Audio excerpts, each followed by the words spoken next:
যাবো কি যাব না, খেলবো কি খেলবো না, এমনই দ্বিধায় আইপিএল খেলার স্বপ্ন বুনছিলেন, আবার ভাঙছিলেন তাসকিন আহমেদ। তবে এবার আইপিএলে খেলার স্বপ্ন বুনে ড্রাফটে নিজের নাম লিখিয়েছেন ঢাকা এক্সপ্রেস। স্বপ্ন কি তবে এবার সত্যি হতে যাচ্ছে তাসকিনের? ভারতীয় গণমাধ্যমের গুঞ্জন তো আপাতত তাই বলছে।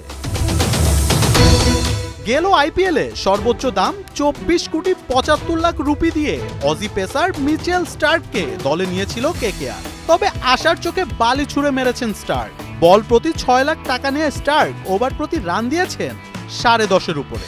তাই তার উপরে আর আস্থা রাখতে চাইছে না কলকাতা। আর এ কারণেই কপাল খুলতে পারে টাইগার পেসার তাসকিন আহমেদের।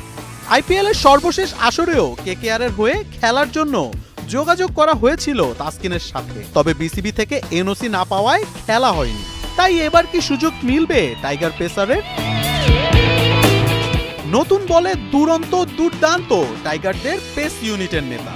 গতির সাথে সুইংটাও বেশ ভালোভাবে করতে পারেন তাসকিন। তাছাড়া ব্যাটসম্যানদের ফুটওয়ার্ক রিড করে করতে পারেন ভয়ঙ্কর সব ডেলিভারি।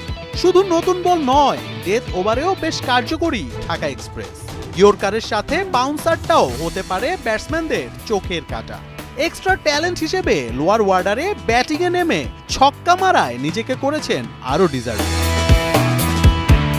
কলকাতার দরকার একজন অভিজ্ঞ পেসার। সেই অভিজ্ঞতায় ঢের এগিয়ে থাকবেন তাসকিন।